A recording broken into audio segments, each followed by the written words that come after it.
Brilliant. Thank you. Thank you so much for that very kind introduction, Juan. And thank you for inviting me to come and speak. Big thanks also to Botupharma for giving me the opportunity to present some of our research. So I think this is the one I want to share. So I'm going to be speaking to you today a bit about sperm physiology and how we can manipulate that for storing sperm in vitro. So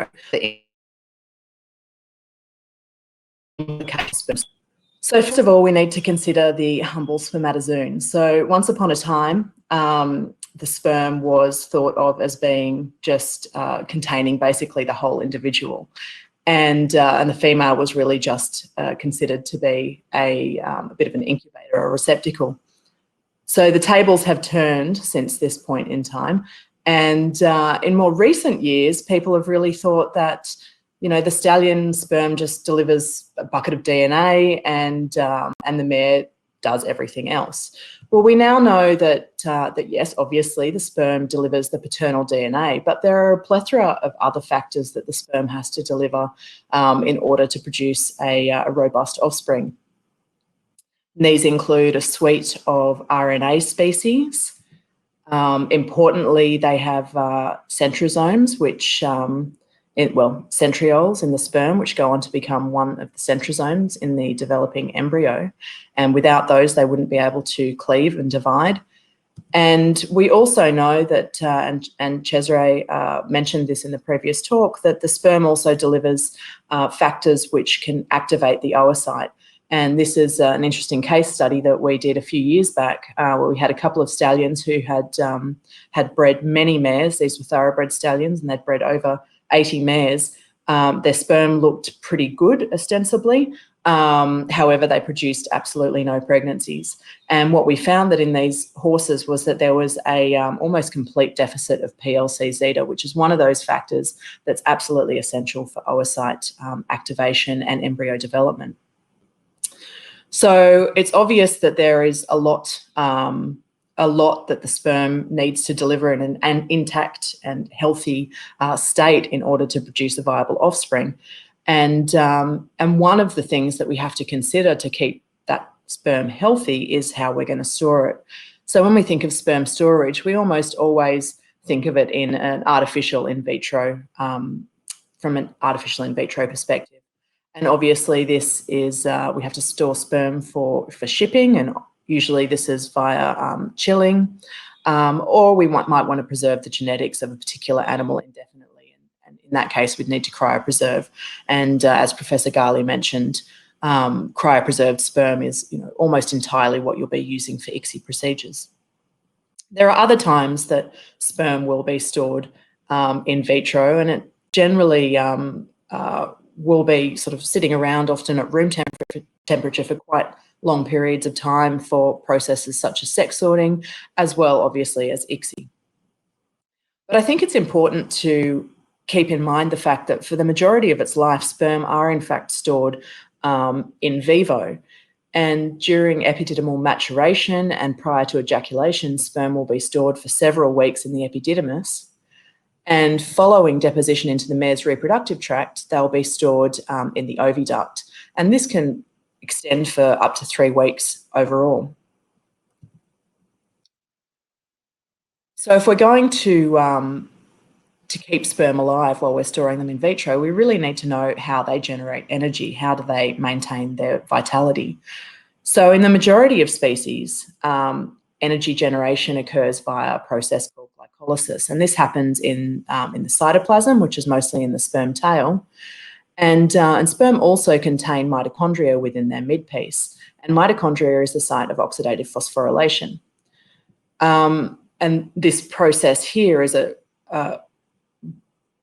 gross simplification of what actually happens, but I guess what's important to know is that for the majority of species, motility is maintained almost entirely by glycolysis, with oxidative phosphorylation only really playing a part at the point of fertilization when they need a bit of an energy burst. So the take-home message from this really is that glycolysis is far less efficient than oxidative phosphorylation. It only produces 2 molecules of ATP as opposed to 36 molecules of ATP produced by oxidative phosphorylation. But there's a reason why most sperm preferentially use glycolysis, and that's because it's a lot less damaging. So when you're using oxidative phosphorylation, and the clue is in the name, it uses oxygen, and this means that we're getting the production of quite a lot of reactive oxygen species as a byproduct, and these can cause oxidative stress and about in the next few slides. So we wanted to know what the case was in the Stallion, and this was some work that we published in 2014, but it was a really nice case study just to definitively identify what the major metabolic strategy used by Stallion sperm was. So we took human sperm and compared it with Stallion sperm. Now, humans we know uses glycolysis. They're, needless to say, the best studied species that we have access to. And in both of these species, we had a look at energy content, which we're referring to as ATP here, and we also looked at sperm velocity. And right off the bat, you can see that Stallion sperm are about twice as fast as human sperm, which is somewhat telling in and of itself. But when we inhibited oxidative phosphorylation using this compound, DPI, what we found was that, unsurprisingly, the human, who don't really give two hoots about their sperm mitochondria, showed no significant loss of sperm motility, and also they had no significant loss of energy. However, when we did it in Stallions, we got this significant decrease in energy content and sperm velocity in line with that. So this, among a handful of other studies, really proved that Stallion sperm were, in fact, depending quite heavily on oxidative phosphorylation for motility. So one of the implications of this is that Stallion sperm live fast and die young. So when their mitochondria are really active, they're producing a lot of ROS, and this ROS can then go on to damage DNA in the sperm head as well as other proteins in the sperm, and particularly proteins associated with motility and also viability.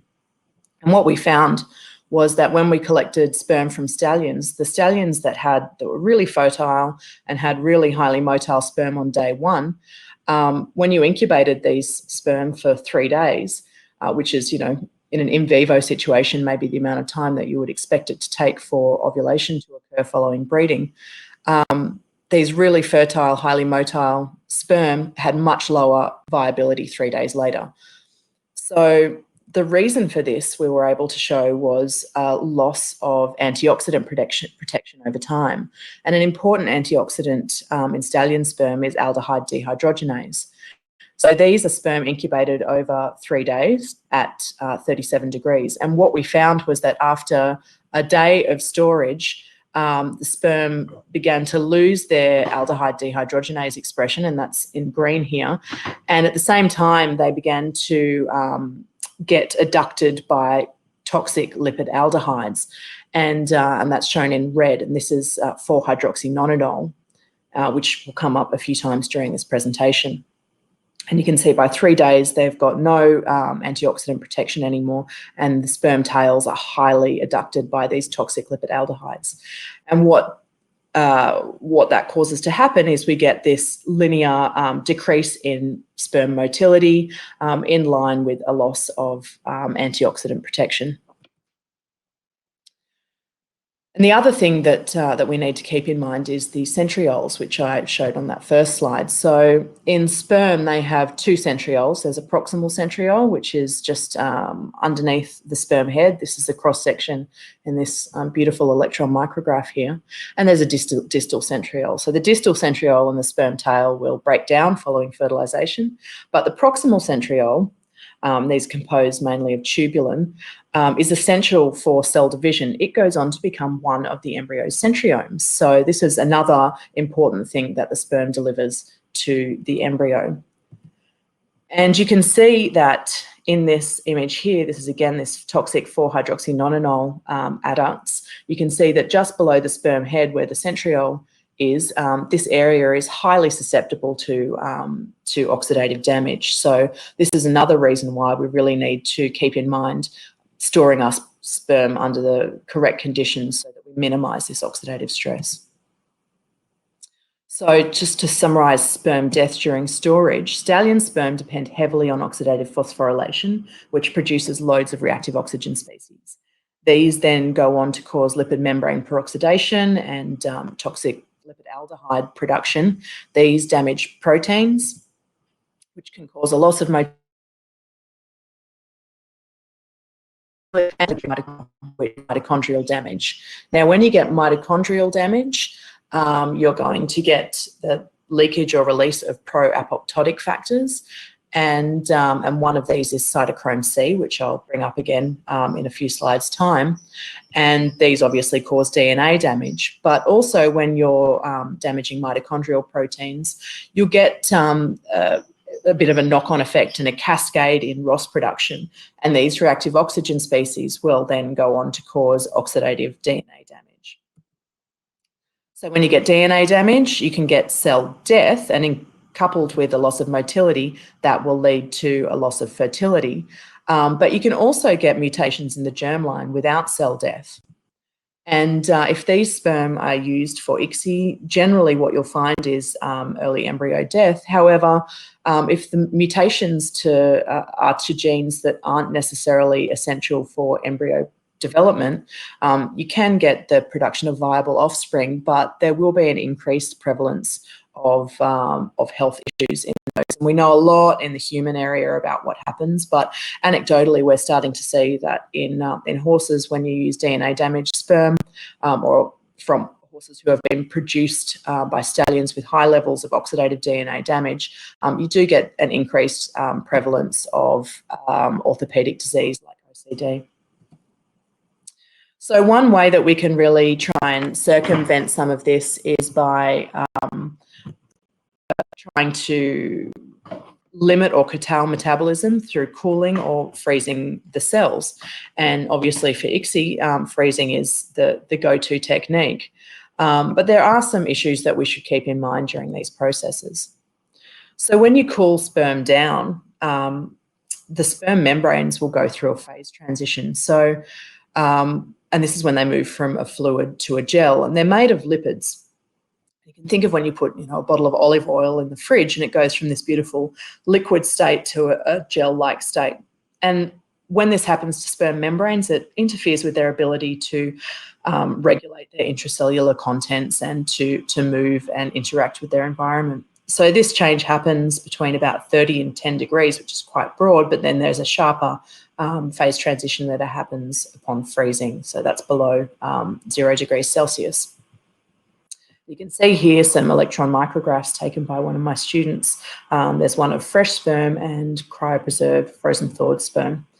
And in the frozen thawed sperm, you can see that we've got a lot of separation of those sperm membranes, and these cells are really susceptible to damage and ROS production post-thawing.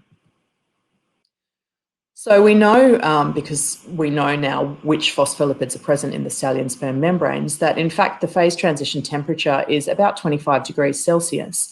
However, there's also a broadly accepted paradigm that membrane damage occurs below 15 degrees Celsius, and you'll find a host of papers in the literature investigating storing sperm, at or above 15 degrees Celsius in an attempt to circumvent this cold shock that seems to occur. So we wanted to know what exactly was happening at that temperature.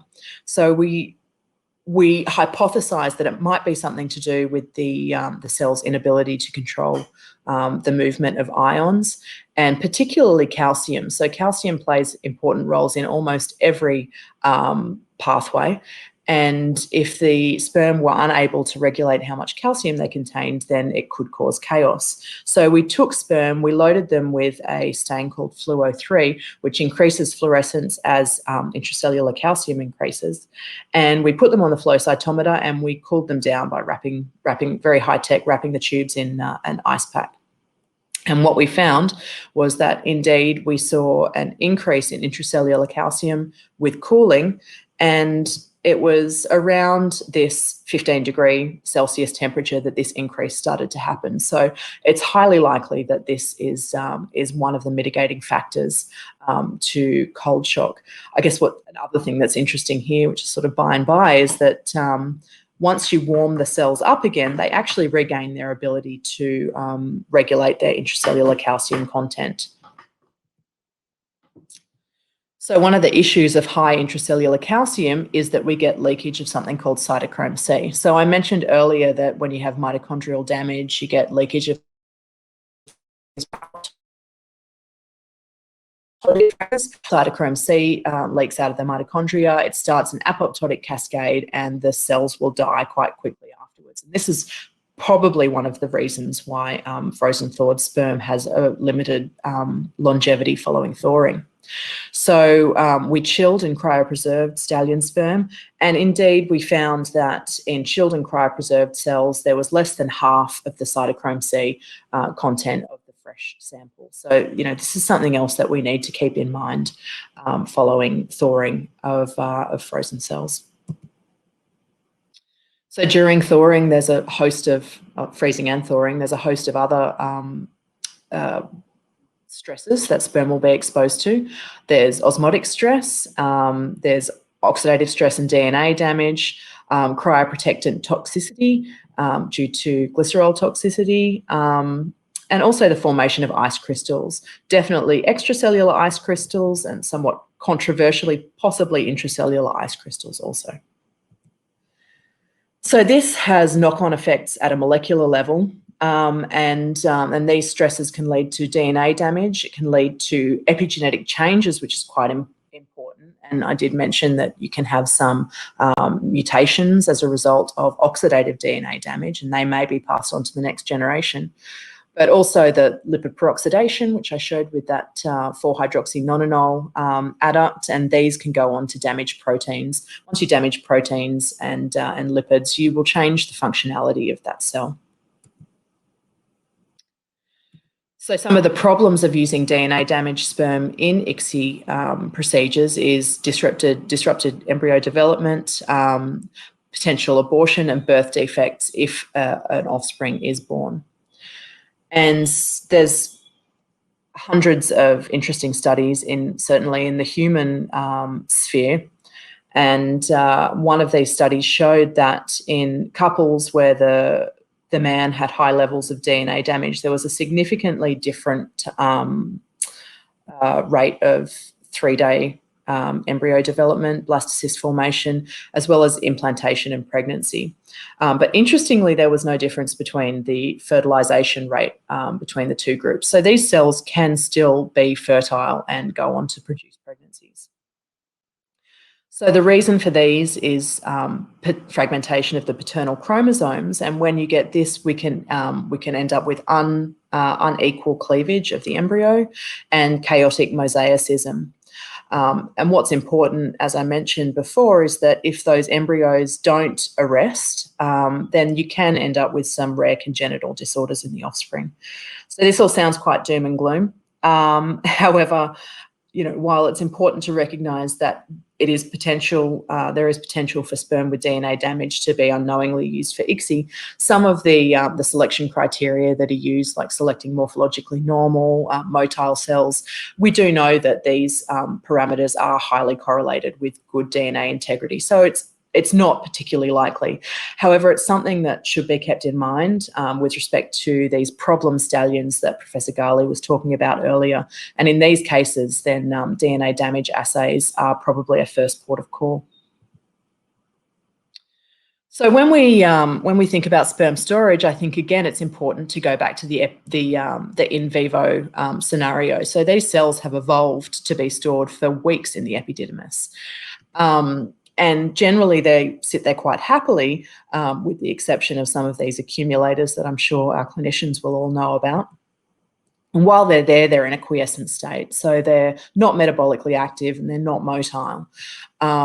We don't really know how this is maintained, but one thing to keep in mind is the epididymis is a low ionic environment. And if you supplement these cells with calcium, sodium, and potassium, you will get stimulation of acquisition of motility.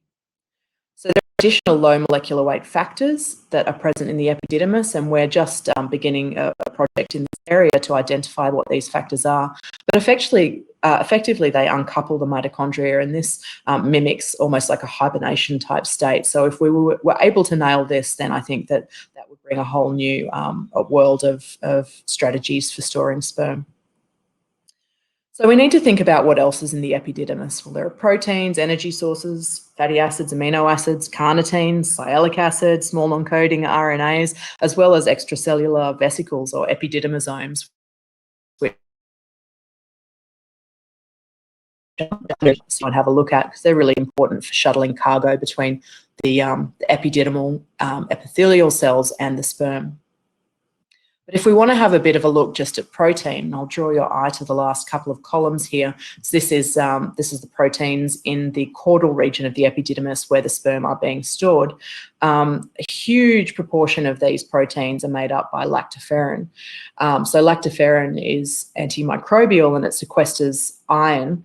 And this also has a indirect antioxidant effect. There's also glutathione peroxidase, which is another potent antioxidant, as well as albumin. And albumin basically, I mean, it's a globular protein, but it basically acts like a bit of a sponge. So it can sort of absorb a lot of those toxic metabolic waste products like 4-hydroxynonenal. So a lot of the modern semen extenders that we work with today have possibly unwittingly mimicked some of these effects. So we add antibiotics and antimycotics. If you have a look in the literature, there are tens of thousands of papers investigating the addition of various antioxidants to sperm during storage, some to greater or lesser effect. And in our media, there are a suite of different proteins that we can use to mimic the effects of albumin in the epididymis. We can just add albumin back in, and a lot of the balanced salt solutions that we use will have BSA. Caseins in your skim milk based extenders, lecithins or soy phosphatidylcholine will do the job pretty well. And if you're after something that isn't biologically derived, then polyvinyl alcohol or polyvinyl propylene will do a pretty effective job in that area as well. So I want to talk a little bit more about L-Carnitine. So L-Carnitine is sort of one of my pet molecules, and fun fact, bats, there's a species of bats with extremely high levels of L-Carnitine in their uterus. And in fact, these bats will mate before they hibernate, and they hibernate for 5 months, and it's not until after they've finished hibernating that they will ovulate. So sperm in these bats is stored for up to 5 months between breeding and ovulation. And it's this carnitine that allows this to happen.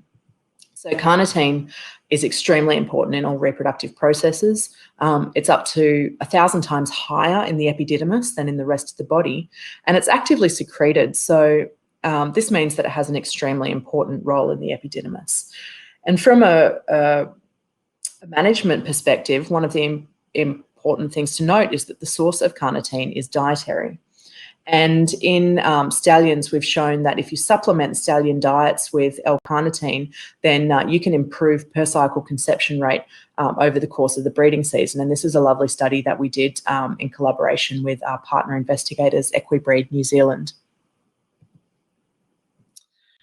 So we thought we wanted to see what would happen if we supplemented sperm in vitro with pyruvate and carnitine.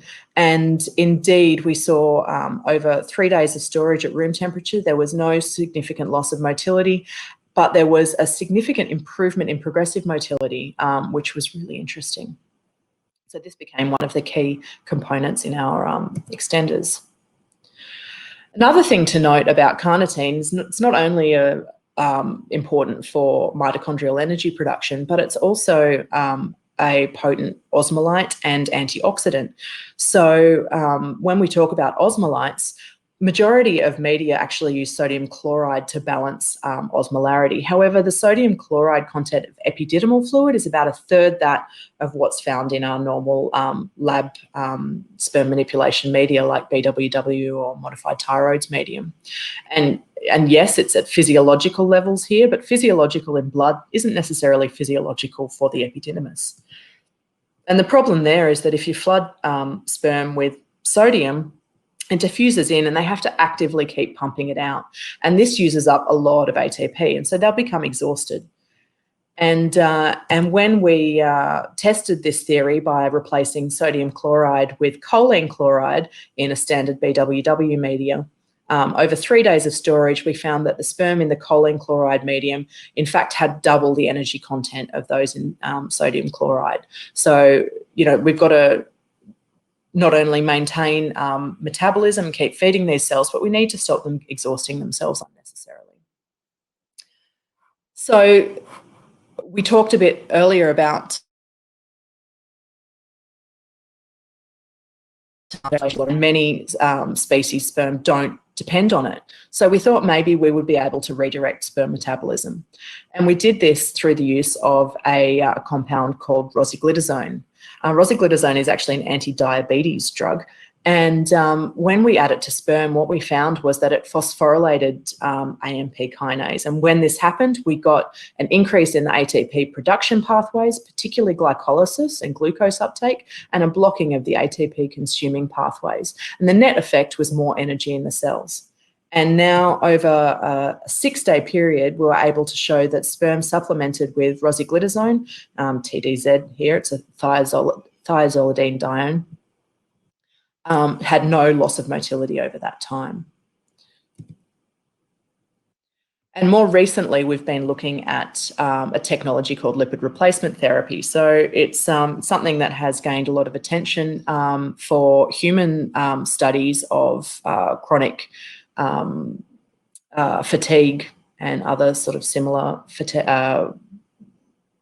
medical issues.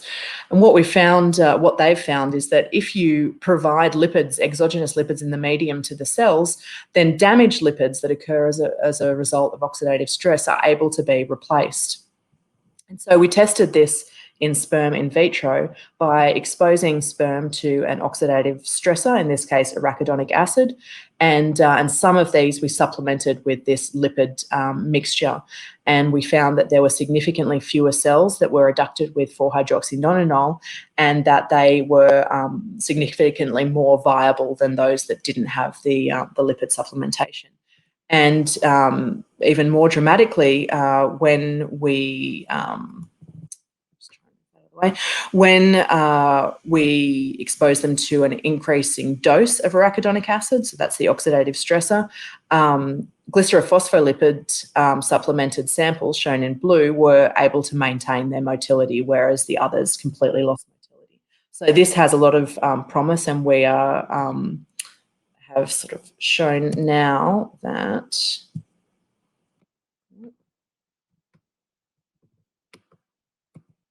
there we go, sorry, that Stallion sperm can replace damaged membrane lipids with exogenous lipids in fatty acid media, and we'll be publishing this work hopefully next month.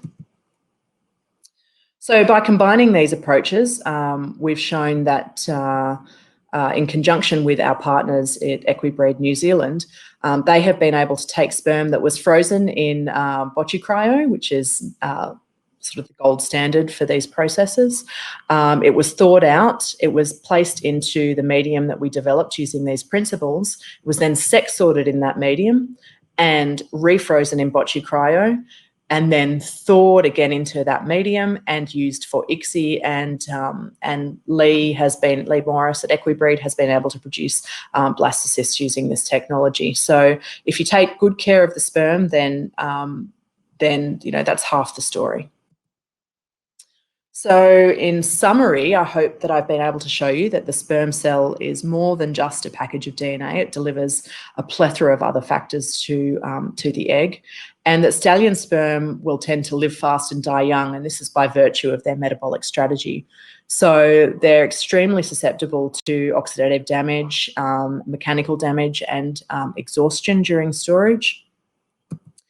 But when we emulate some of the in vivo storage conditions of the epididymis, we can try and prolong the life of sperm and improve its quality and the outcomes following in vitro manipulations like sex sorting and ICSI. So this is just a little video showing sperm stored for 1 week using the principles that I've outlined in this talk, and this is the first foal that we produce using sperm stored for that period of time. So I'd like to acknowledge my colleagues at the University of Newcastle, my students who have contributed largely to this work, our partner investigators, and also the funding bodies that have allowed this work to proceed. Thank you.